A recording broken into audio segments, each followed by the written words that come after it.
Hello dear student. आज हम BTech civil engineering के थर्ड ईयर के 6 सेमेस्टर के ट्रांसपोर्टेशन इंजीनियरिंग के यूनिट नंबर सेकंड के पार्ट बी के बारे में डिस्कस करेंगे। पार्ट ए हम पहले वीडियो में पढ़ चुके हैं और इसमें हम बात करते हैं पार्ट बी। जैसे कि हम जानते हैं कि जो हमारा सब्जेक्ट है ट्रांसपोर्टेशन इंजीनियरिंग, इसमें टोटल 5 यूनिट हैं। पहली unit introduction to transportation system, जो कि हम ऑलरेडी पढ़ चुके हैं। Second unit geometric design of highways. Unit number third है traffic engineering and management. Unit number four है pavement materials mix design and pavement design. और यूनिट नंबर फाइव है highway construction and sustainable practices. और प्रत्येक unit से 14 marks का question पूछे जाते हैं आपके। तो टोटल जो पेपर बनता है हमारा वो 70 मार्क्स का होता है। तो आइए चर्चा करते हैं अपने सब्जेक्ट के विषय में। तो इस यूनिट से संबंधित विभिन्न प्रकार के क्वेश्चन पूछे गए हैं और कुछ क्वेश्चन ऐसे भी रहे हैं जो बार बार यूनिवर्सिटी एग्जामिनेशन में रिपीट हुए हैं। तो उनमें से मैंने कुछ क्वेश्चन यहाँ पर दिए हैं। जैसे कि यदि हम क्वेश्चन नंबर 1 की बात करें कि what do you understand by highway geometric design. ठीक है, ये क्वेश्चन आपका 2014-15, 19-20, 21-22 में पूछा गया है और इस बार भी आने की इसकी संभावनाएं हैं। सेकेंड क्वेश्चन है discuss the cross sectional elements of road. ये क्वेश्चन 2013-14, 17-18, 21-20 में पूछा गया है। क्वेश्चन नंबर थर्ड में पूछा गया है कि explain the sight distance and what are the factors on which the stopping sight distance depend. ये क्वेश्चन भी हमारा 2017-18, 22-23 में पूछा गया आपका। और ये क्वेश्चन नंबर फोर है कि स्टॉपिंग साइड डिस्टेंस के लिए हमें एक इक्वेशन को ड्राइव करना है। ठीक है, तो जनरली जो वाला क्वेश्चन है आपका ये कई बार पूछा गया है आपका। ठीक है, बार बार रिपीट भी हुआ है। ये 2015-16, 18-19, 21-20 में भी आया है आपका। और आपका ये जो सेशन है इसमें भी पूछे जाने की संभावना इसकी ज्यादा है। क्वेश्चन नंबर 5 है हमारा कि एक्सप्लेन सुपर एलिवेशन और drive an equation for finding the super elevation. ठीक है, ये क्वेश्चन भी बड़ा महत्वपूर्ण है। यदि हम पिछले 4 से 5 सालों की यदि हम बात करें तो क्वेश्चन अल्टरनेटिवली पूछा गया आपका 2015-16, 20-21 और इस बार के सेशन में भी इसकी पूछे जाने की जो संभावनाएं हैं वो बहुत ज्यादा है। तो हम बात करते हैं अपने सब्जेक्ट की, अपनी यूनिट की। तो देखिए जो हमारा यूनिट नंबर सेकंड है कि ज्योमेट्रिक डिजाइन है, उसके यदि हम सिलेबस की बात करें तो उसको हम एक फ्लो डायग्राम के माध्यम से समझ सकते हैं। तो जो हमारा पहला टॉपिक है वह है ज्योमेट्रिक डिजाइन क्या है और वो भी किसके अकॉर्डिंग होना चाहिए कि ये जो हमारा आईआरसी होता है इंडियन रोड कांग्रेस, ये जो 73 इसका जो लेटेस्ट रिवीजन है उसमें है क्या आपका। ठीक है, देन उसमें बात करेंगे हम क्रॉस सेक्शनल एलिमेंट्स की। क्रॉस सेक्शनल एलिमेंट्स जो कि हमने पार्ट ए में डिटेल स्टडी की हुई है इसकी कि क्रॉस सेक्शनल एलिमेंट्स होते क्या है। कि क्रॉस सेक्शनल एलिमेंट्स में मैंने आपको बताया था कि इसमें एक आता है आपका जो कैरिज वे होता है आपका, जिसे हम यान पथ बोलते हैं हिंदी में। जो पॉलिटेक्निक पास पास्ट स्टूडेंट है अपन से बहुत से स्टूडेंट, मैक्सिमम सभी पॉलिटेक्निक पास आउट हो। ठीक है, तो आपने पढ़ा होगा जो हमारा हाईवे इंजीनियरिंग था पॉलिटेक्निक में, तो उसमें पहला चैप्टर आता था कि जो ज्योमेट्री होती है रोड की। ठीक है, तो उसमें क्रॉस सेक्शन एलिमेंट्स आते हैं आपके, तो उसमें यान पथ के नाम से एक हेडिंग पढ़ी होगी आपने। तो ये यान पथ वही होता है कि जितने जो रोड का सेंटर वाला पोर्शन होता है आपका, तो जिसमें हमारी गाड़ी जो है रन करती है, वो यान पथ होता है। उसके बाद हमने पढ़ा होगा विड्थ ऑफ फॉर्मेशन। ठीक है, तो जो रोड की जो संपूर्ण चौड़ाई होती है उसे हम विड्थ ऑफ फॉर्मेशन बोलते हैं, यान पथ की चौड़ाई भी बोलते हैं उसे हिंदी में। देन उसमें नेक्स्ट जो टॉपिक है इसमें वो है हमारा कैमर के बारे में पढ़ाई करेंगे, शोल्डर के बारे में पढ़ाई करेंगे, then sight distance, then horizontal curves, super elevation, extra widening और ट्रांजिशन कर्व क्या होते हैं और क्या इसमें ग्रेडियंट्स होता है आपका। ठीक, क्या उसका रोल है यहाँ पे। ये सब चीजों की हम पढ़ाई यहाँ पे वन बाय वन करते हैं। तो पार्ट ए में जो मैंने आपको बताया था अभी अभी, जिसके बारे में मैं चर्चा आपसे लोगों से कर रहा था कि क्रॉस सेक्शन एलिमेंट मैंने आपसे बता ही दिया है पार्ट ए के। जब आप वीडियो देखोगे तो वहां से देखते ही तुरंत आपको समझ में आ जाएगा आपका। और जब हम बात करते हैं उसके कैम्बर की, तो कैम्बर में मैंने आपको बताया था कि कैम्बर को एक तरीके से यदि हिंदी में पढ़ो तो इसको बोलते हैं उठान। ठीक है, तो जो रोड होती है, तो रोड का आपने देखा होगा जो सेंटर लेवल होता है थोड़ा सा उठा हुआ होता है, तो उसका, और जो एज होते हैं, जो किनारे होते हैं रोड से, वो थोड़ा डाउन में होते हैं। तो उसका कारण क्या होता है कि वहां पे स्लॉप दिया जाता है। और उसका फायदा हमें क्या मिलता है कि जब बारिश होती है आपकी, जब रेनी सीजन होता है, जब बारिश पड़ती है आपकी, तो जो पानी होता है, जो रेन वाटर होता है, वो सेंटर से उसकी एज की तरफ चला जाता है, बाहर की तरफ चला जाता है आपका। ठीक है, जिससे जो रोड की जो लाइफ होती है वो इंक्रीज हो जाती है, और जो मेटल होता है हमारा, उसकी क्वालिटी भी खराब नहीं होती। उसके बारे में हमने बात की थी, शोल्डर की। तो शोल्डर क्या आता है? शोल्डर को हिंदी में बोलते हैं स्कंद। ठीक है, तो आपने देखा होगा कि जो रोड होती है, तो रोड के साइड में कुछ जगह जो खाली छूटी होती है, जिसे हम कभी कभी यदि आप हिंदी में यदि बात करें तो उसे जो फुटपाथ, जो फुटपाथ हमारा होता है, जो फुटपाथ के लिए हम रास्ता छोड़ते हैं साइड में रोड के, तो वो हमारा जनरली क्या होता है? शोल्डर। ठीक है, इसके बारे में भी मैंने आपको पार्ट ए में बताया हुआ है। ठीक है, तो वो हमारा क्या था? शोल्डर। और देन मैंने आपको ये भी बताया था पार्ट टाइम में कि जो साइट डिस्टेंस होती है वो क्या होती है। तो साइट डिस्टेंस क्या होती है कि जब ड्राइवर गाड़ी को रन करा रहा होता है रोड पर, तो उसके हेड से लेकर और जहां तक वो रोड, जो रोड है उसे, जो ऑब्जेक्ट है, जो रोड है उसे विजिबल हो पा रहा है, तो वो जो डिस्टेंस है, ठीक है, जो दूरी है, उसे हम साइड डिस्टेंस करते हैं, जहां तक वो देख पा रहे हैं। ठीक है, तो ये जो मैंने आपको बताते हैं, हम पार्ट ए में हमने इसके बारे में बहुत ही डिटेल में स्टडी की है। ठीक है, और बहुत ही इजी लैंग्वेज में हमने इसे बताया भी है, जिसके माध्यम से उसे पढ़ना याद करना बहुत ज्यादा आसान हो जाता है। तो आगे चलते हैं इसमें।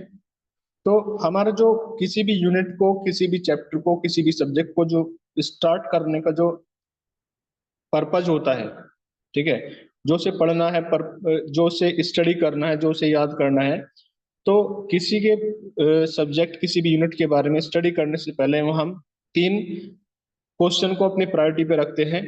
तो हमारा जो पहला क्वेश्चन होता है वो होता है वर्ड, मतलब उसमें है क्या सब्जेक्ट के बारे में, कि वो है क्या, कि हम उसकी स्टडी क्यों कर पा रहे हैं। ठीक है, सेकंड में हम प्रायोरिटी पे रखते हैं कि उसकी हम स्टडी क्यों करें।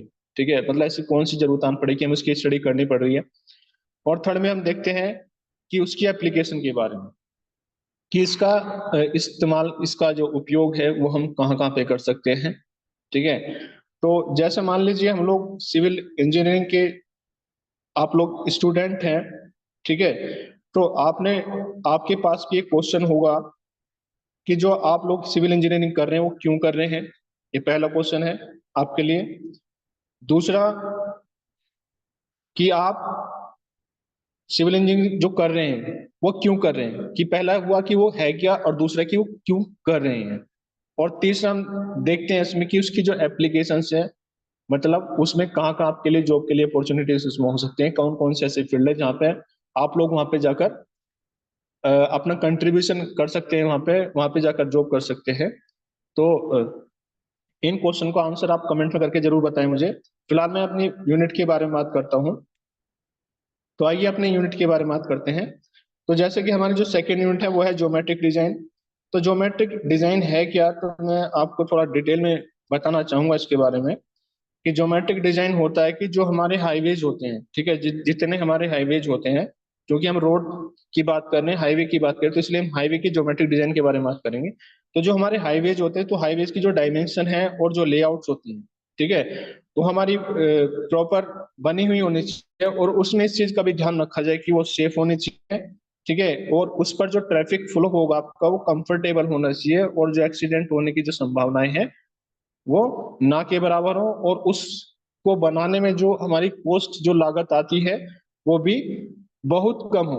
ठीक है, तो जैसे कि फिगर में आप लोग देख पा रहे हैं, जो रोड नेटवर्क होता है, ठीक है, ये इसको डिजाइन किया जाता है बनाने से पहले। ठीक है, तो डिजाइन करने के बाद ही उसको ग्राउंड लेवल पर इम्प्लीमेंट किया जाता है। और अब हम बात करते हैं इसके, कि जो ज्योमेट्रिक डिजाइन है वो हम लोग उसकी स्टडी क्यों करें। तो हर किसी भी सब्जेक्ट, किसी भी टॉपिक को पढ़ने के पीछे उसका कुछ ना कुछ उद्देश्य अवश्य रहता है। ऐसे ही सेम ज्योमेट्रिक डिजाइन का भी अभी हमारा उद्देश्य है कि हम क्यों पढ़ाई कर रहे हैं। तो पहले इसमें यदि हम देखें तो पहले हम देखते हैं इसमें सेफ्टी। ठीक है, तो सेफ्टी की यदि हम बात करें तो उसमें जो साइट हमारी डिस्टेंस होती है, जो विजिबिलिटी होती है वो ऑप्टिमाइज होनी चाहिए, और जो रोड एक्सीडेंट होने की जो संभावनाएं हैं वो न्यूनतम हो, कम से कम हो, ना के बराबर हो। और जो ड्राइवर होता है आपका, जो गाड़ी चलाता है, जो ड्राइवर होता है आपका, उसका जो परसेप्शन होता है, ठीक है, वो इम्प्रूव होना चाहिए। ठीक है, मतलब वो चीजों को आसानी से देख पाए। ठीक है, इस चीज का उसमें ध्यान रखा जाता है ज्योमेट्रिक डिजाइन में। और सेकंड में हम इसमें ये भी देखते हैं कि जो हम बात करते हैं कि जो ट्रैफिक इफिशियंसी होती है वो कैसी होनी चाहिए, इंप्रूव होनी चाहिए। और उसमें ट्रैफिक फ्लो जो होता है आपका वो ऑप्टिमाइज होना चाहिए। स्पीड जो हमारी व्हीकल की है वो मेंटेन होनी चाहिए, डिजायर्ड होनी चाहिए। और जो ट्रैफिक फ्लो होगा वो स्मूथ होना चाहिए, उसमें किसी भी प्रकार की कोई भी समस्या नहीं होनी चाहिए। यदि हम इसके थर्ड में बात करें इसके कॉस्ट की, तो जो हमारा ज्योमेट्रिक डिजाइन होता है आपका, ठीक है, वो कैसा होना चाहिए, वो उसकी जो कॉस्ट है, उसकी जो लागत है, उसको बनाने में जो खर्चा आने वाला है वो क्या क्या क्या होना चाहिए, न्यूनतम होना चाहिए। ठीक है, और ये भी ध्यान में रखा जाए उसमें कि जो एनवायरमेंटल पर जो पड़ने वाला जो प्रभाव है उसका, ठीक है, जैसे मान लीजिए आपने देखा होगा कि जब कहीं से रेलवे लाइन निकलती है या रोड बनते हैं या हाईवे जितने भी हमारे बने हैं, तो उन क्षेत्रों से जब वे होते हुए जाते हैं तो आपने देखा होगा कि वहां बहुत अधिक पेड़ों की कटाई की जाती है। ठीक है, जिससे होता क्या कि उन वनों में, उन क्षेत्रों में रहने वाले जो जीव जंतु हैं, ठीक है, उनका जो अस्तित्व है वो खतरे में आ जाता है। तो हमें ये भी ध्यान में रखा जाए कि वहाँ किसी भी प्रकार के जो एनवायरमेंट है, जो वहाँ की जो वातावरण है, जो पर्यावरण है, उस पर किसी भी प्रकार का कोई भी नेगेटिव इफेक्ट वहाँ पे ना पड़े, या पड़े तो उसका जो प्रभाव कम से कम हो। इस चीज का भी उसमें ध्यान रखा जाए। और जो सस्टेनेबिलिटी होती है, ठीक है, उसकी लॉन्ग टर्म होनी चाहिए। इस चीज का भी उसमें ध्यान रखा जाता है। यदि हम इसके एप्लीकेशन की हम बात करें तो इसकी विभिन्न प्रकार की एप्लीकेशन यहाँ पे बताई गई हैं, जैसे कि हम देख पा रहे हैं। और मैं आपको इसकी वन बाय वन करके बताता हूँ इसकी एप्लीकेशन। तो पहला हाईवे डिजाइन है। जितना भी आज की डेट में आपका हाईवे डिजाइन किया जा रहा है, ठीक है, ये क्या है कि यहाँ पे भी एक इसका स्कोप रखा गया है कि यहाँ पे भी ज्योमेट्रिक डिजाइन का इस्तेमाल किया जाता है। जितने भी अर्बन रोडवेज बनती है, अर्बन हो या आपकी रूरल रोड होती है आपकी, सभी में ज्योमेट्रिक डिजाइन का यूज किया जाता है। जितने भी इंटरसेक्शन बनते हैं या इंटरचेंजेस आपके बनते हैं, ज्योमेट्रिक डिजाइन का ही यूज होता है। और जो हमारा रेलवेज है वहां पे भी ज्योमेट्रिक डिजाइन का इस्तेमाल होता है, क्योंकि बिना ज्योमेट्रिक डिजाइन के इतने बड़े रेल नेटवर्क को चलाना संभव नहीं है।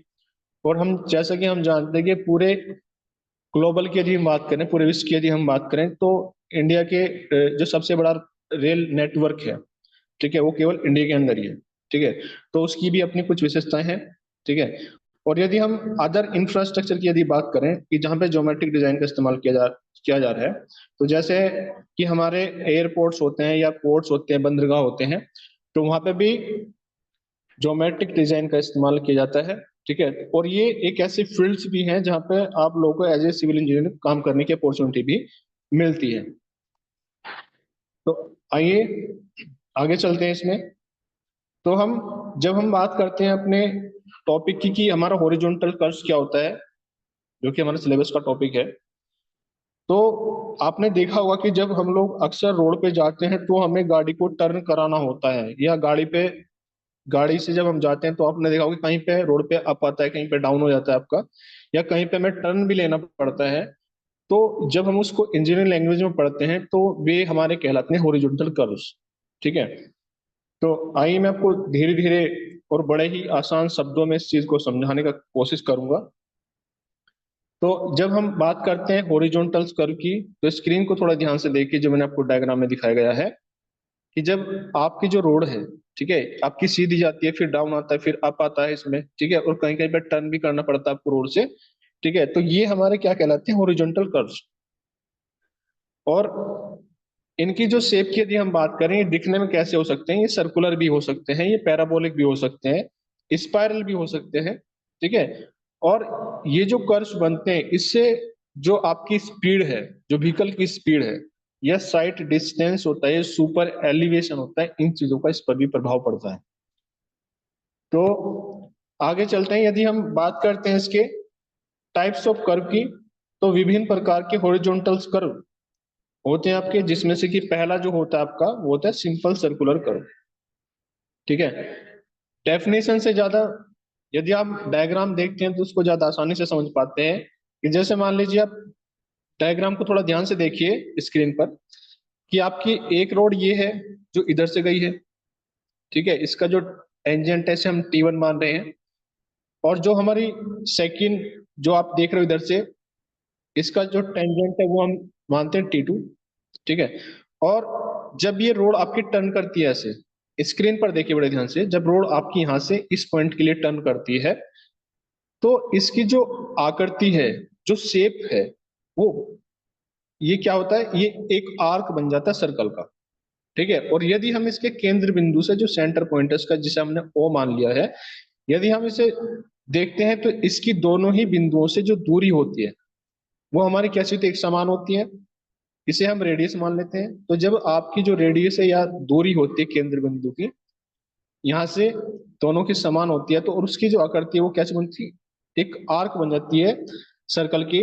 तो उसे हम सिंपल सर्कुलर कर्व पढ़ते हैं, जिसमें कि दोनों बिंदु की जो दूरी होगी आपकी वो बराबर होगी, जिसे पहले बिंदु की जो दूरी होगी आपकी R1 होगी और दूसरे बिंदु की R2। और R क्या है यहाँ पे, R है रेडियस, यानी कि त्रिज्या। सेकंड हम बात करते हैं कंपाउंड कर्व्स की। ठीक है, तो कंपाउंड कर्व क्या होते हैं, तो बड़े ही आसान शब्दों में यदि मैं आपको बताऊं, तो कंपाउंड्स जो कर्व होते हैं, कि जब दो सिंपल सर्कुलर कर्व को आप जोड़ दोगे, उनके बनाने से जो एक नए कर्व का निर्माण होता है, नया कर्व जो बनता है वो हमारा आपको, यदि हम मैं बताऊं आपको, तो जैसे कि डायग्राम में मैं आपको दिखा पा रहा हूं कि यहाँ पे हमने दो कर्व लिए हैं। ठीक है, इसका जो टेंजेंट है पहले T1 है, और दूसरे का जो टेंजेंट है दूसरे कर्व का वो T2 है। ठीक है, तो आप देख रहे हो दोनों कर्व यहाँ से इस पॉइंट से लेके इस पॉइंट पे आके आपके मिल जाते हैं। ठीक है, इस प्रकार की शेप बनती है, और इसमें जो मेन डिफरेंस है दोनों के अंदर, सिंपल सर्कुलर कर्व और कंपाउंड कर्व के बीच में, अब देखिए कि जो दोनों के केंद्र होते हैं, जो सेंटर पॉइंट होते हैं, इसमें पहले कर्व का O1 होगा और दूसरे कर्व का O2। ठीक है, यदि हम रेडियस की इसकी बात करें, त्रिज्या की बात करें, तो पहले कर्व की जो पहले सिंपल सर्कुलर कर्व होगा उसकी रेडियस हम R1 मान रहे हैं, और जो दूसरा कर्व है हमारे पास उसकी जो त्रिज्या है वो हमारी R2 है। ठीक है, तो दोनों की जो त्रिज्या है उनकी जो लेंथ होगी वो भी अलग अलग होगी, और सेंटर पॉइंट भी दोनों के अलग अलग होंगे। तो इस प्रकार जो दोनों दो सिंपल सर्कुलर कर्व को जोड़ने पर जो नया कर्व बनता है वो हमारा कहलाता है कंपाउंड कर्व। रिवर्स कर्व की यदि हम बात करें, तो यदि हम डेफिनेशन पढ़े तो बड़ा कठिन होता है हमारे लिए याद करना, तो हम चाहते हैं कि इसको भी हम एक छोटे से डायग्राम के माध्यम से समझ लेते हैं, जिससे पढ़ना ज्यादा आसान हो जाएगा। तो इसमें देखिए कि जब दो सिंपल सर्कुलर कर्व आपस के एक दूसरे से अपोजिट डायरेक्शन में जा रहे हो, ठीक है, आपका एक कर्व ये है और दूसरा सिंपल सर्कुलर कर्व आपका ये है। जब दो सिंपल सर्कुलर कर्व आपके अपोजिट डायरेक्शन में हो और इस प्रकार की जो आकृति मैंने स्क्रीन पर आपको दिखाई है बनती है, तो इस प्रकार का कर्व जो होता है आपका रिवर्स कर्व कहलाता है। ठीक है, इसमें यदि हम बात करें तो पहले जो कर्व है इसकी जो रेडियस है हम R1 लेते हैं, और जो दूसरा कर्व है इसकी रेडियस लेते हैं R2। ठीक है, और इनके केंद्र बिंदु से इनकी जो दूरी होगी, जैसे मान लीजिए यहाँ से T3 से T2 तक की दूरी चेक कीजिए आप, या O1 से T1 से T3 तक जो दूरी है वो चेक कीजिए। तो ये O1 से लेके यहाँ तक की जो दूरी है इसे R1 ही रहेगी आपकी, ये बराबर है, रेडियस है, त्रिज्या है। और O2 से के दूसरे वाले कर्व के केंद्र से दूरी की बात करेंगे तो ये दूरी भी आपकी समान रहेगी R2। इधर से भी R2 है ये, और O2 से लेके T2 से लेके O2 तक की बात करें तो वो भी आपकी R2 रहेगी। तो जब दो सिंपल सर्कुलर कर्व एक दूसरे से अपोजिट डायरेक्शन में इस प्रकार जा रहे हो, यानी कि आप ये समझ सकते हैं कि रोड है, जो रोड आपकी इस प्रकार से टर्न कर रही है, तो ये कर्व कहलाता है आपका रिवर्स कर्व। ट्रांजिशन कर्व की यदि हम बात करें, तो ट्रांजिशन कर्व जो होता है हमारा, ठीक है, तो जब आपकी जो रोड है, ठीक है, जब कर्व होता है आपका कुछ इस प्रकार हो जाए, या तो पैराबोला बन जाए, उसका परवलय बन जाए, ठीक है, या स्पाइरल बन जाए उसका, ठीक है। तो या तो स्पाइरल बन जाए या पैराबोला बन जाए आपका, तो ये क्या कहलाते हैं हमारे ट्रांजिशन कर्व। जनरली आपने देखा होगा कि जो रेलवे सिस्टम होता है हमारा, तो रेलवे ट्रैक जब बनते हैं तो मैक्सिमम वहां पे हम लोग ट्रांजिशन कर्व का ही यूज करते हैं। तो सबसे ज्यादा जो ट्रांजिशन कर्व की रिक्वायरमेंट पड़ती है वो हमारे रेलवे नेटवर्क में पड़ती है, ठीक है। क्योंकि वहां पर जब जो आपकी ट्रेन है, ठीक है, वो ऐसे कर्व बनाती हुई सामने वाले स्ट्रेट ट्रैक पे आती है, तो वहां पे इस प्रकार की जो आकृतियां हैं, जो शेप है, इस प्रकार की शेप और आकृतियां वहां पे बनती हैं, ठीक है। तो सबसे ज्यादा जो ट्रांजिशन कर्व होता है हमारे रेल नेटवर्क में यूज होता है आपका। अब हम बात करते हैं अपने जो महत्वपूर्ण टॉपिक है सुपर एलिवेशन, ठीक है। सुपर एलिवेशन जैसे कि आप यदि इसे इंग्लिश में पा रहे हैं पहली बार, तो आपको देखने से लग रहा होगा कि ये बड़ा नया टॉपिक है, जबकि आप लोग इसे ऑलरेडी डिप्लोमा में पढ़ चुके हो, और ये बड़ा ही आसान और सिंपल शब्दों में कहा जाए तो बहुत ही आसान टॉपिक है सुपर एलिवेशन। और यदि आप इस टॉपिक को पढ़ने से पहले अपने दिमाग में थोड़ा सा इमेजिन कर रहे हैं कि मान लीजिए आप एक रोड से जा रहे हैं, ठीक है, और आपको वहां से टर्न कर रहे हैं। आप किसी जब फ्लाईओवर पे चढ़ते हैं तो आपने देखा होगा कि जो उसके किनारे होते हैं जहां पे वो टर्न करती है रोड आपकी, तो वहां से थोड़े उठे हुए होते हैं, ठीक है।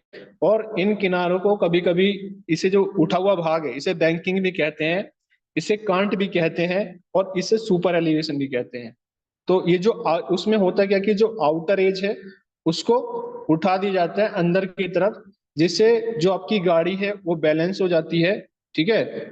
तो ये जो उठा हुआ कॉर्नर जो आपने उठाया इसे बोलते हैं सुपर एलिवेशन, ठीक है। चाहे आप रेलवे ट्रैक की बात करें या रोड नेटवर्क की बात करें, तो सुपर एलिवेशन वहां पे दिया जाता है, ठीक है।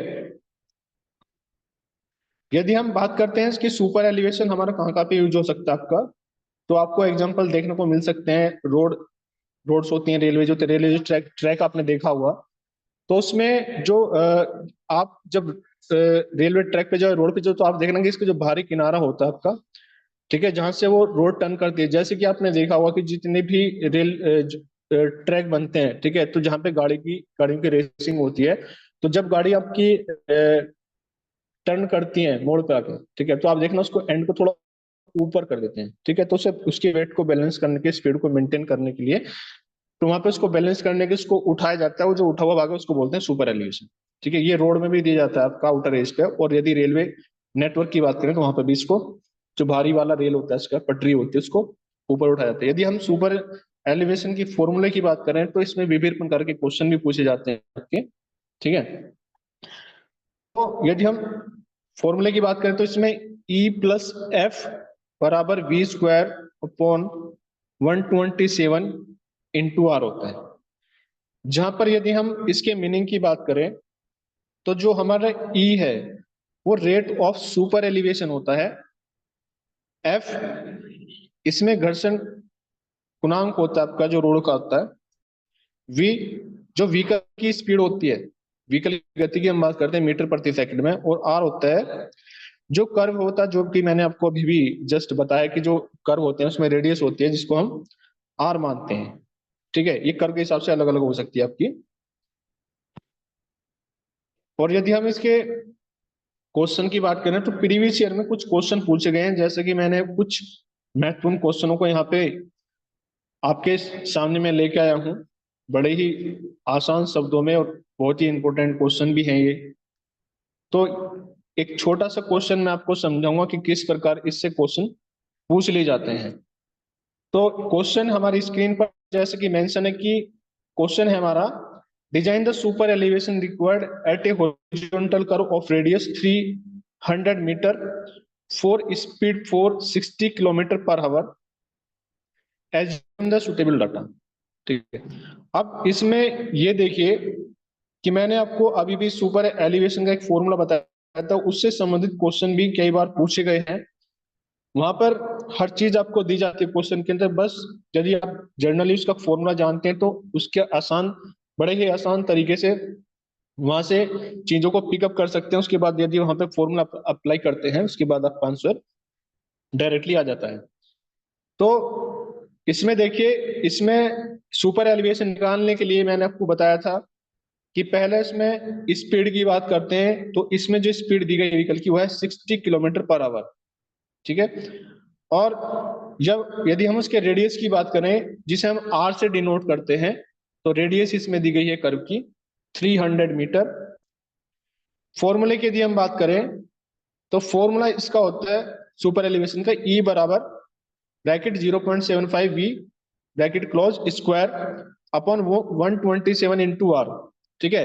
तो यदि यहाँ पे फ्रैक्शन की बात नहीं की गई है, ठीक है, जैसे कि मैंने आपको अभी पीछे दिखाता हूँ, आपको जो फॉर्मूला था, ये वाला जो फॉर्मूला है आपका, ठीक है। तो यदि वहां पे फ्रिक्शन की बात नहीं की जा रही है आपसे, आपको घर्षण, किसी प्रकार के घर्षण गुणांक की आपसे बात नहीं की जा रही है, तो हमारा जो फॉर्मूला बनता है वो क्या हो जाएगा आपका, तो स्क्रीन पर देखिए बड़े ध्यान से। तो हमारा जो फॉर्मूला बनता है वो बनता है ई बराबर 0.75 वी ब्रैकेट का स्क्वायर अपॉन 127 इंटू आर। यानी कि यदि एफ का यूज यहाँ पे नहीं पड़ता है, तो फ्रिक्शन की यदि हम वहां पे बात ना करें, तो यहाँ पे केवल 0.75 स्क्वायर इंटू वी के स्क्वायर में कर सकते हैं, ठीक है। तो क्वेश्चन पे आता हूँ मैं डायरेक्ट, क्योंकि इसमें किसी प्रकार के लेटरल फ्रिक्शन, लेटरल घर्षण गुना की यहाँ पे बात नहीं है, एफ की यहाँ पे कोई बात नहीं चल रही है, तो इसलिए डायरेक्टली फॉर्मूला लगाएंगे ई बराबर 0.75 वी का स्क्वायर अपॉन 127 इंटू आर। तो वी कितना दिया है क्वेश्चन में, वी दिया है हमारा 60 km/h, और आर इसमें दिया गया है क्वेश्चन में 300। तो जब हम इसकी कैलकुलेशन करते हैं अपने कैलकुलेटर के माध्यम से, तो हमारा जो ई है यानी कि सुपर एलिवेशन, ठीक है, वो हमारा निकल कर जाता है 0.0531, ठीक है। तो ये क्या गया हमारा फाइनल सुपर एलिवेशन। बात करते हैं दूसरे क्वेश्चन की, तो स्क्रीन पर देखिए बड़े ध्यान से। दूसरा क्वेश्चन भी सेम ऐसा ही है, हल्का सा थोड़ा सा स्लाइटली इसमें डिफरेंस है।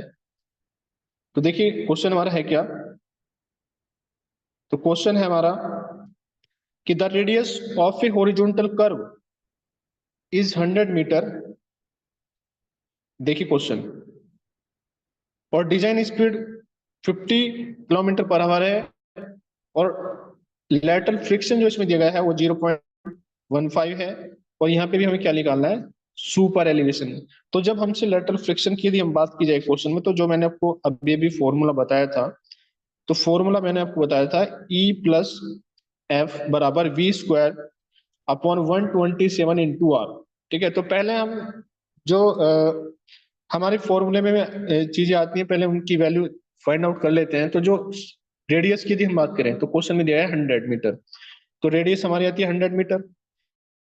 डिजाइन स्पीड 50 km/h है, ये हमने निकाल लिए। एफ फ्रिक्शन दिया है, इसमें फ्रिक्शन घर्षण गुणांक इसमें दिया है 0.15।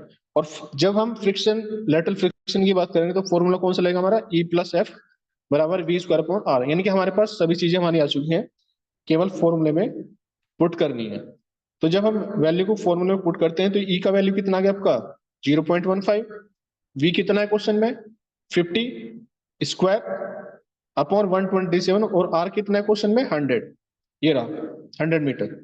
तो जब हम कैलकुलेशन करते हैं, तो कैलकुलेशन करने के बाद बड़े ही आसान तरीके से जो हमारा आंसर आता है वो आ जाता है E इक्वल टू 0.047, ठीक है। तो ये क्या आ गया हमारा सुपर एलिवेशन, ठीक है। तो बड़े ही आसान आसान क्वेश्चन इस प्रकार के इसके आ जाते हैं, जिनका एक दो बार प्रैक्टिस करने के बाद आप सीख जाओगे।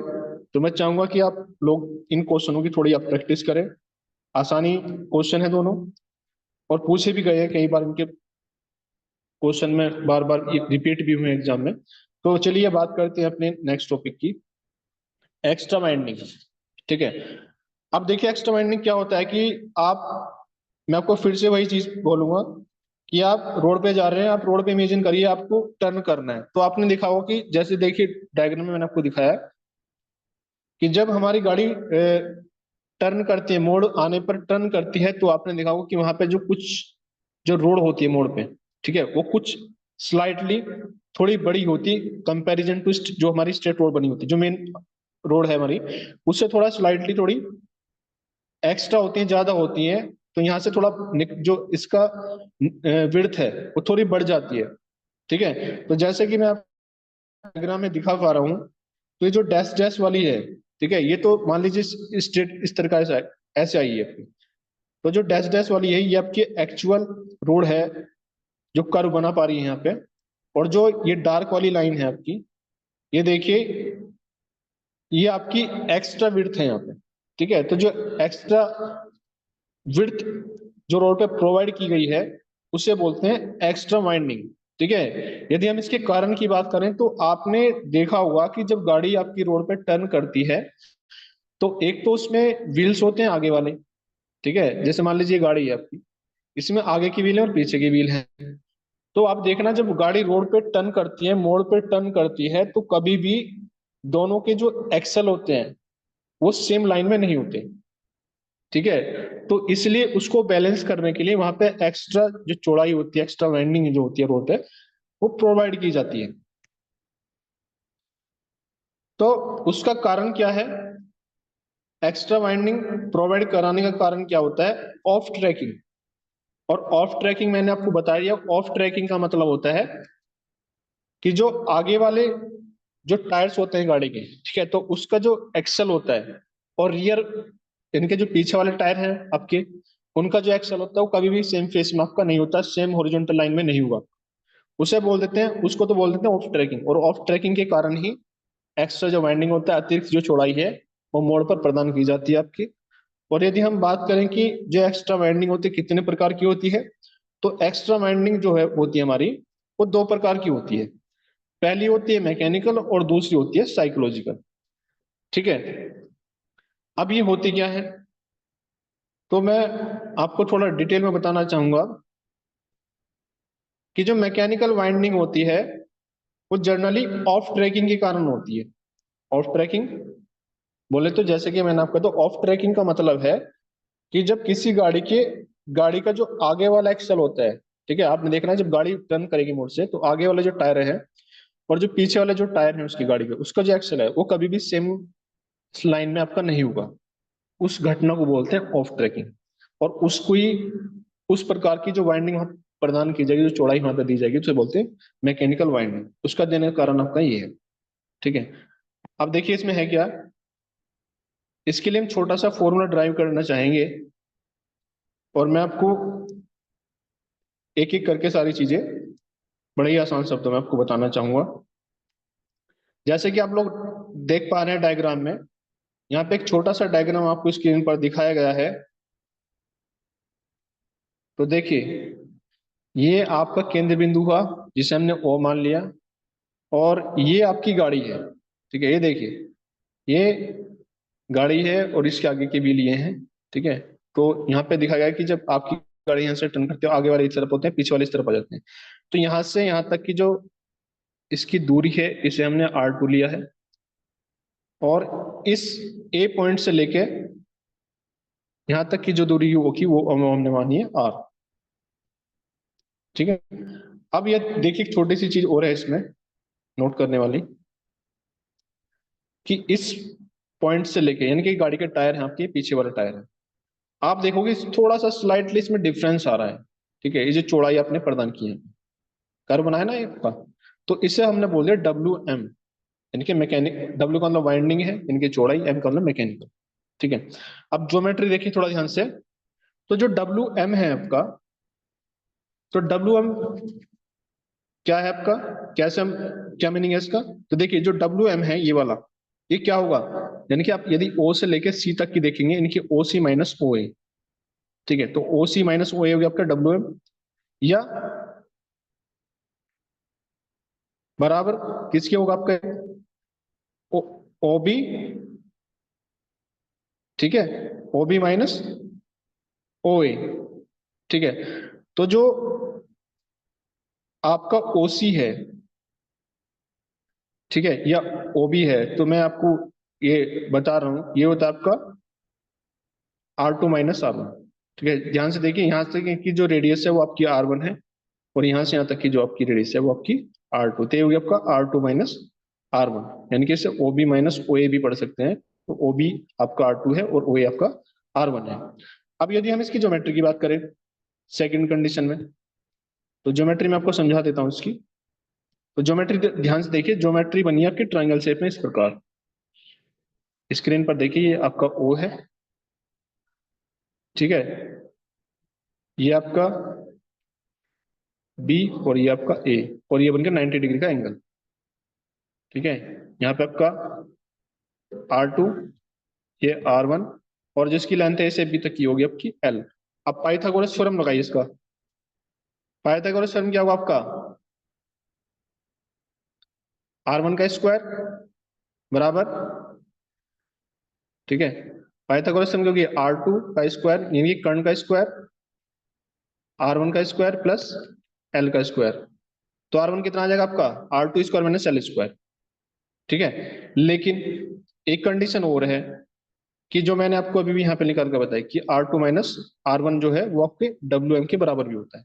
तो जब हम ये वाली चीजें यहाँ पे पुट करते हैं इस वाली इक्वेशन की, तो हम यहाँ देख पा रहे हैं कि जो मैंने आपको बताया कि जो R2 माइनस R1 है ये WM के बराबर भी होता है, ठीक है। और जो इसके ज्योमेट्री से निकला है वो क्या निकला, R1 का स्क्वायर बराबर R2 square minus L square, ये निकला पाइथागोरस थ्योरम से। तो यदि R2 माइनस R1, ठीक है, ये कितना होगा आपका, WM के बराबर है आपका। तो यदि हम इसकी वैल्यू को यहाँ पे पुट कर देते हैं, ठीक है, इस वाली इक्वेशन में, तो देखिए, तो R1 कितना आ गया आपका, यहाँ पे वैल्यू रखिए इस वाली फॉर्म में, इक्वेशन है ना आपकी। अब यहाँ पे वैल्यू क्या, R2 माइनस WM का होल स्क्वायर बराबर R2 square minus L square. जब इसका होल स्क्वायर खोलते हैं तो R स्क्वायर से R स्क्वायर कट जाएगा, और W बराबर आपका आ जाएगा L स्क्वायर बटे 2R2 माइनस WM, ठीक है। और इससे जो आपका 2R2 है माइनस WM, इससे अप्रोक्सीमेटली बराबर मान लेते 2R के। यदि रेडियस सेम है आपकी, एक ही है, तो इसे लगभग 2R के बराबर मान लेंगे। तो जो फॉर्मूला आपका बनता है, तो WM बराबर L स्क्वायर अपॉन 2R। आगे चलते हैं इसमें। तो जो जनरली हमारा फॉर्मूला बनता है वो बनता है L square upon 2R mechanical winding के लिए, ठीक है। और यदि वहां पे आपने देखा होगा जो लाइन, यदि ट्रैफिक जो लेंस होती हैं यदि वहां एक से जाते हैं, तो हम इसमें क्या कर देंगे, एन से मल्टीप्लाई। तो वाइंडिंग कितनी प्रोवाइड वहां पे की जाएगी, तो वो हम इस फॉर्मूले से हम निकालते हैं कि WM बराबर N L square upon 2R से। यदि हम साइकोलॉजिकल वाइंडिंग की बात करें, बी की साइकोलॉजिकल वाइंडिंग होती क्या है, तो आपने देखा होगा कि जब आपकी गाड़ी की स्पीड रोड पे ज्यादा होती है तो वहां पे क्या करना पड़ता है, कभी कभी गाड़ी ओवरटेक करती है, ठीक है। तो ओवरटेक करने के कारण क्या होता है कि वहां पे एंड पॉइंट पे जो जहाँ पे गाड़ी मुड़ती है आपकी, ठीक है, कर्व बनाती हुई जहाँ मुड़ती है आपकी, तो वे कभी कभी गाड़ी पीछे वाली गाड़ी ओवरटेक करती है आगे वाले को। तो उसमें क्या होता है कि उस प्रकार की जो वाइंडिंग जो प्रोवाइड वहां की जाती है, तो उसे बोलते हैं साइकोलॉजिकल वाइंडिंग। उसका फॉर्मूला क्या होता है आपका जनरली, कि WPS बराबर B upon 9.5 under root R, ठीक है। ये होती है साइकोलॉजिकल वाइंडिंग, ठीक है। और गाड़ी के यदि टायर को एक्सल को ध्यान में रखकर प्रदान की जाती है तो होती है मैकेनिकल वाइंडिंग। यदि हम दोनों को जोड़ देते हैं, यदि इसको और इसको जोड़ दिया जाए, तो होती है इसकी टोटल वाइंडिंग। तो टोटल जो विड्थ होती है, तो इन्हीं के माध्यम से वहां पर प्रोवाइड कराई जाती है। अब बात करते हैं इसके वर्टिकल कर्व की, कि वर्टिकल कर्व होता क्या है। तो देखिए, आपने देखा होगा कि जब गाड़ी हमारी रोड से होती हुई जाती है, जैसे कि आप डायग्राम में देख पा रहे हैं, तो जब गाड़ी हमारी रोड से होते हुए जाती है तो रोड पर कुछ अप्स आते हैं, कुछ डाउन्स हो जाती हैं, ठीक है। जैसे आप पहाड़ी क्षेत्र में गए होंगे या जनरली रोड पर आपने देखा होगा, तो जैसे आप डायग्राम में देख पा रहे हैं, देखिए जिस गाड़ी है, ठीक है, तो यहाँ पे आपने देखा तुरंत डाउन में चली गई, फिर अप चली जाती हैं, फिर डाउन में आती हैं। तो ये क्या है, तो वहां पे जो ग्रेडियंट्स होते हैं यानी कि जो उनके स्लोप होते हैं, ठीक है, उसमें आपको अंतर देखने को मिलता है स्लोप में, ठीक है। तो वे कहलाते हैं हमारे वर्टिकल कर्व। तो उनका देने का कारण क्या है, कितने प्रकार के होते हैं, वो हम यहाँ पे पढ़ेंगे। तो वर्टिकल जो कर्व होते हैं हमारे, तो वे जनरली दो प्रकार के होते हैं। एक होते हैं समिट कर्व और एक होते हैं वैली कर्व, ठीक है, तो सबमिट कर्व्स क्या होते हैं कि अभी देखिए इस डायग्राम को देखिए, जैसे कि आप स्क्रीन पर देख पा रहे हैं कि जब जो गाड़ी है आपकी ऊपर की तरफ गई तो इसमें क्या हो गया, इसके स्लोप में अंतर आ गया, यानी कि अब ये गाड़ी का जो स्लोप है ऊपर की तरफ जा रहा है, रोड का जो स्लोप है ऊपर की तरफ, ग्रेडियंट पड़ा आपका। ठीक है, और यहाँ से गया यहाँ पे डाउन किया, तो जहां पे ऊपर की तरफ जाता है वो सबमिट कर्व कहलाता है, और जब आपका जो ढाल है, जो स्लोप है, वो रोड के नीचे की तरफ जाता है तो उसे हम बोलते हैं वैली कर्व पढ़ते हैं। अब मैं आपको थोड़ा सा इसका डिटेल में बताता हूं। तो जो सबमिट कर्व होता है आपका, देखिए जो सबमिट कर्व होता है आपका, तो इसमें होता है क्या कि ये जो कर्व आपका बना है, देखिए जो स्क्रीन पर देखिए ध्यान से, कि जब गाड़ी आपकी देखो इस तरह से जाती है आपकी, ठीक है, और ऊपर जाके फिर स्ट्रेट हो जाती है, यानी कि हॉरिजॉन्टल उड़ जाती है फिर आपकी स्त्री। ठीक है, तो यहाँ पे जो आपका एंगल बना उसे हमने बोल दिया एन। ठीक है, और जो यहाँ पे ग्रेडियंट बनता है आपका, स्लोप जो ढाल बन रहा है उसे बोलते हैं ग्रेडियंट, पढ़ देते हैं इंग्लिश में, उसे ढाल बोलते हैं इसमें। ठीक है, तो यदि वो अपवर्ड डायरेक्शन में है, इस प्रकार अपवर्ड डायरेक्शन में जा रहा है आपका और उसके बाद फिर से स्ट्रेट जा रहा है आपका, वो जो कर्व होते हैं वो हमारे समिट कर्व कहलाते हैं। और यदि हम बात करते हैं इसके वैली कर्व की, तो वैली कर्व क्या होता है कि आपने देखी, जैसे आप स्क्रीन पर देख पा रहे हैं इसके, कि जब गाड़ी होती है आपकी अप से डाउन में आ जाती है, तो अभी ध्यान से देखिए, आप जब रोड के ऊपर से आ रहे हैं तो आप कहाँ जा रहे हैं, डाउन की तरफ जा रहे हैं, यानी कि नीचे की तरफ जा रहे हैं। ठीक है, कभी जैसे मान लीजिए आप हाईवे ऊपर फ्लाईओवर पे चढ़ते हैं, तो फ्लाईओवर से जब आप डाउन की तरफ आते हैं तो देखिए उसके ग्रेडियंट्स में अंतर आता है आपको, जो ग्रेडियंट जो ढाल होता है, जो स्लोप होता है उसका, वो डाउन में जाता है आपका। ठीक है, तो उस समय जो वहां पे जो आकृति बनी, जो कर्व बना, तो वो आपका कहलाता है वैली कर्व। ठीक है, तो यदि हम इसके स्लोप की यदि हम बात करते हैं, तो यहाँ पे देखिए, आप देखिए जो स्लोप बना, ठीक है, आप ऊपर से आए और नीचे फिर क्या आएगा, फिर ओरिजेंटल रोड आ गई आपकी, तो इस प्रकार से क्रॉस हुआ। ठीक है, तो जो ग्रेड जो ढाल बना वो कैसा आपका, वो नेगेटिव है, उसे फॉलिंग ग्रेडियंट भी बोलते हैं। ठीक है, एंगल जो बनेगा उसे एन बोल देते हैं। और जो कर्व बना आपका इस प्रकार डाउन में जाने पर, वो कहलाता है आपका वर्टिकल कर्व। वर्टिकल कर्व को एक अन्य नाम भी कहा जाता है, जिसे सैग कर्व भी होता है आपका। ठीक है, और इसे डीप वैली कर्व भी बोलते हैं इसे। ठीक है, तो इससे होता क्या कि इससे जो साइट डिस्टेंस होता है उस पर फर्क पड़ता है। ठीक है, तो डिजाइन करते हुए इस चीज का भी बड़ा ध्यान रखा जाता है। यदि हम इसके फॉर्मूले की बात करें, कि जो सबमिट कर्व होता है उसका फॉर्मूला क्या होता है, कैसे उसको फाइंड आउट किया जाता है, कैसे उसको निकाला जाता है, तो उसमें कुछ चीजों का ध्यान रखा जाता है। तो जो हमारा लेंथ होता है सबमिट कर्व का, जैसे कि मैंने आपको डायग्राम में दिखाया है, तो ये होता है आपका एल बराबर N S square under root 2h plus under root 2h का होल स्क्वायर। ये जो एल है, ये तो होगी लेंथ सबमिट कर्व की। देखिए ध्यान से देखिए स्क्रीन पर, ऐसे आपकी स्टॉपिंग साइड डिस्टेंस, मतलब आपका जो व्हीकल है उससे ऑब्जेक्ट की दूरी कितनी है, एन डेविएशन एंगल है, जो मैंने आपको बताया कि जहां पे दो कर्व स्ट्रेट और जो आपके, जब आप आपका अपवर्ड जा रहा है व्हीकल आपका, ठीक है, तो उसमें जो कर्व है, तो हॉरिजॉन्टल से जो वहां पे क्या कर रहे हैं, एक दूसरे क्रॉस कर रहे हैं, तो वहां पे जो एंगल बना वो आपका डेविएशन एंगल है, जहां पे अंतर आया उसमें एच। ये है आपका जो ड्राइवर है गाड़ी का, ठीक है, उसकी हाइट कितनी है रोड के सरफेस से, तो उसकी जो हाइट होती है रोड के सरफेस से, जनरली हम लोग 1.2 मीटर लेते हैं। और जो स्मॉल एच है, स्मॉल एच होती है जो रोड आपकी जो ऑब्जेक्ट है, आप यानी कि गाड़ी में बैठकर जिससे देख पा रहे हैं बाहर की तरफ, ठीक है, तो आपका जो ऑब्जेक्ट जहां पे डेस्टिनेशन आपको जाना है, ठीक है, जो आप ऑब्जेक्ट आपको रोड पे दिखाई दे रहा है, उसकी रोड सरफेस से हाइट कितनी है, तो वो जो हाइट होती है हम लेते हैं जनरली 0.1 मीटर।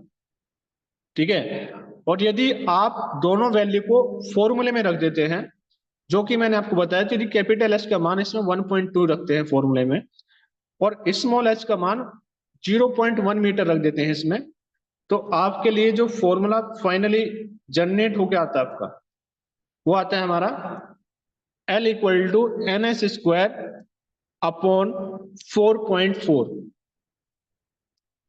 ठीक है, और बड़ी आसान शब्दों में ये मैंने आपको बताया है, ये जो डायग्राम है, ठीक है, इसमें लेंथ को L ले ली गया है, ये OST साइट डिस्टेंस आपकी, ठीक है, और जनरली इसी फॉर्मूले के आधार पर ही छोटे छोटे क्वेश्चन एग्जाम में पूछ लिए जाते हैं। आप लोगों के लिए एक क्वेश्चन है मेरा, ठीक है, कि जो ग्रेडियंट होता है वो कब नेगेटिव होगा, कब पॉजिटिव होगा, तो उसका आंसर आप लोग कमेंट में जरूर बताएं। Thank you everyone.